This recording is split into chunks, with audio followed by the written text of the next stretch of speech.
In this lesson, we're going to look at some square roots, and then we're going to determine if that square root is a rational or irrational number. And the reason that we're going to do this is because in the next lesson, determining whether a square root is rational or irrational is going to be important in the next lesson. So let's talk about what a real number is. So first of all, remember all the numbers that you've dealt with at this point has been a real number. So a real number is either rational or irrational. Okay, rational or irrational. Okay, now let me just say one more thing. Keep in mind though that if you have the square root of a -5, that's not a real number. Okay, so remember we talked about that. So not a real number. Okay, because remember, no number times itself is a -5, so that's why it's not a real number. Okay, whereas the square root of, let's say, 8 is a real number. Okay, because there is a number, not necessarily a whole number, but there is a number that you can multiply by and get 8. And so notice, though, that if you take the square root of 8, notice you don't get that error. Remember that error? So the square root of 8 is approximately equal to this. Okay? All right. So every real number is either rational or irrational. So let's remind ourselves what a rational number, the definition of a rational number is. So if you have a rational number can always be written as a fraction, a divided by b, where a and b are integers. A and b are integers. And b cannot equal 0, because if b were 0, then that would be undefined, because you can't divide by 0. Okay? But in particular, a and b can be any integer, but b can't be 0. Okay? So if a real number is not rational, then it's irrational. It's either one of the two, rational or irrational. Okay? So an irrational number would be everything else. Okay, so first of all, you need to ask yourself, can this real number be written as a rational number? If the answer is no, then it's an irrational number. Okay? So for example, let's look at the number 7. Is 7 is a rational number, okay? 7 is a rational number. And the reason 7 is a rational number is because I can write as a fraction 7 divided by 1, or if I want to, it could be 14 divided by 2, right? Or it could be negative 14 divided by -2. Y'all agree? So there's an infinite number of ways of writing 7. You could say 28 divided by 4. That's another 7, right? But what I'm trying to say here, though, is that regardless of which of these you use, is the numerator an integer and is the denominator an integer? So remember, integers, let me go ahead and put that on the other page. Integers, remind you what an integer is. So these are your integers. So just think of your counting numbers. Remember, you start with 1, 2, 3, 4, 5, and so on. So those are your positive integers, so your whole numbers, including 0. And then the opposites, -1, -2, -3, and so on. Okay, so those are your integers. And so notice that if I look at the numerator, in any of these, those are integers, and the denominator are integers as well. Okay? So any whole number is an integer. Any fraction, so here's some examples. Any fraction is a, any whole number would be a rational number. And any fraction, let's say 16 divided by 5, that is a rational number, because notice the numerator is an integer, the denominator is an integer. -8, 6. That's a rational number. It's not reduced, but it's still a rational number. -8 is an integer, 6 is an integer. Okay? Decimals that terminate is a rational number. Decimals that terminate is a rational number. So for example, 6.2. 6.2 is a rational number. And the reason 6.2 is a rational number because if you read it correctly, that's 6 2/10, right? 6 and 2/10. That's how you read this. And then notice this mixed number I can write as an improper fraction. So 10 times 6 is 60. 60 plus 2 is 62. So that's 62 over 10. And notice that's a rational number. An integer divided by integer. So all decimals that terminate. Another example would be negative 3.25. Right? So that terminates. You don't see anything else beyond that. So that will be negative 3 and 25 hundredths, right? Which becomes negative 325 divided by 100. So notice an integer divided by an integer. Decimals that repeat. Decimals that repeat would be a rational number.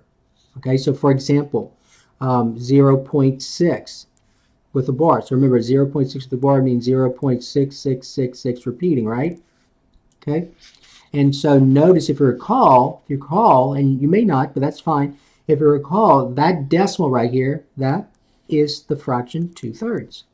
So every decimal that repeat can be written as a rational number. All of them. Okay? All decimals that repeat can be written as a rational number. Here's an example. All right, now, if you cannot write a real number as a rational number, then it's irrational. For example, the most common irrational number that you dealt with probably in high school was the number pi. Pi is an irrational number. And so notice you could never write pi as a rational number. I mean, you could approximate it as a rational number, but pi is an irrational number. There's no way you can write pi as some integer divided by some integer. Okay, that was the most common irrational number.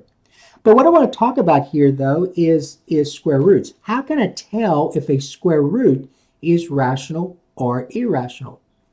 All right. So always keep in mind, though, you can't take the square root of a negative number. So if it's a negative number, right away, it's not a real number. So you can't say it's rational or irrational. You just say it's not a real number. Now, this is a real number. So we got to talk about, is this going to be a rational or irrational? All right. So here's the idea there. So every square root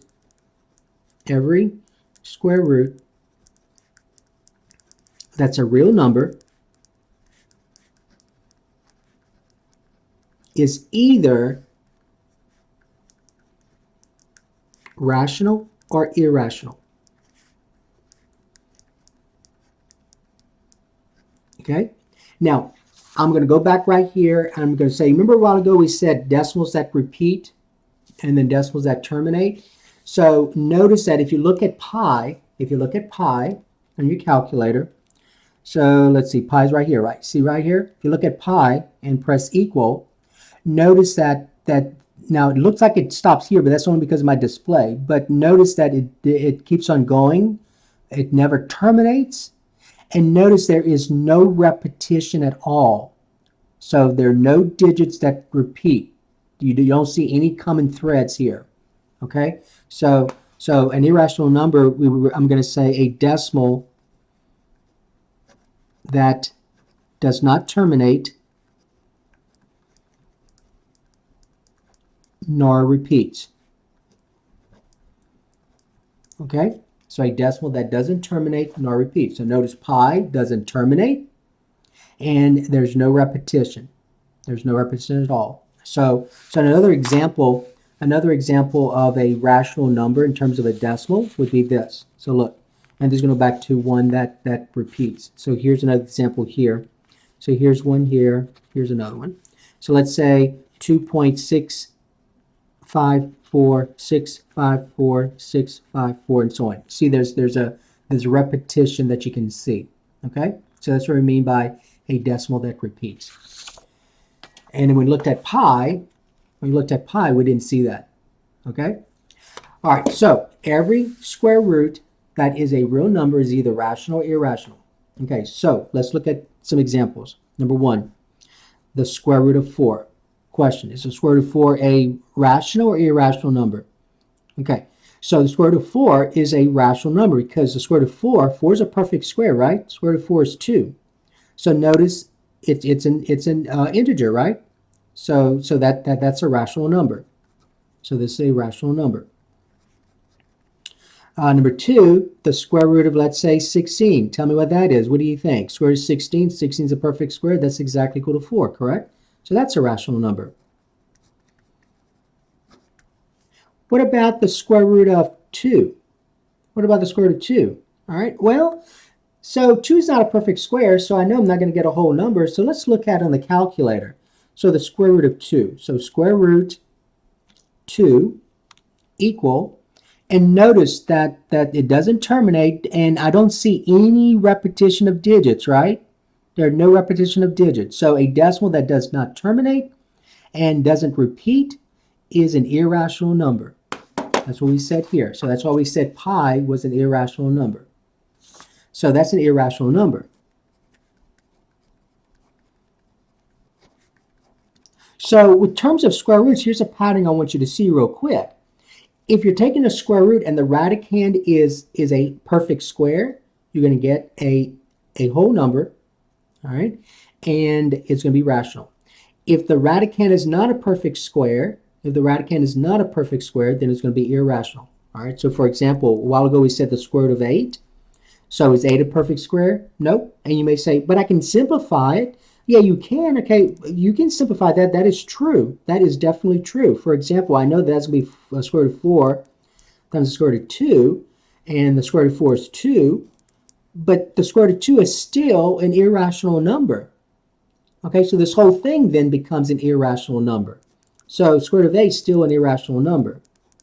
So real quickly, if you want to determine if a square root is a real number, if a square root is rational or irrational, so here's the idea.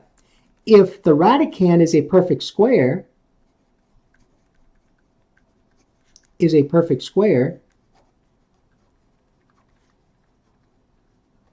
then it's a rational number. Then the square root is a rational number.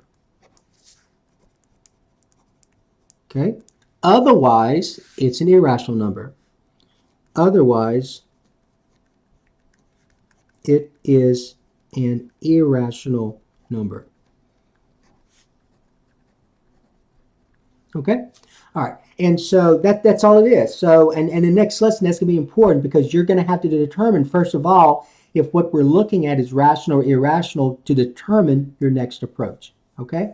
So for square roots, if the radicand is a perfect square, you get an integer which can be written as a rational number, and so it's a rational number. And then if it's not a perfect square, then it's an irrational number. Okay. All right. So that's going to be the end of this lesson where we talked about square roots in terms of rational or irrational.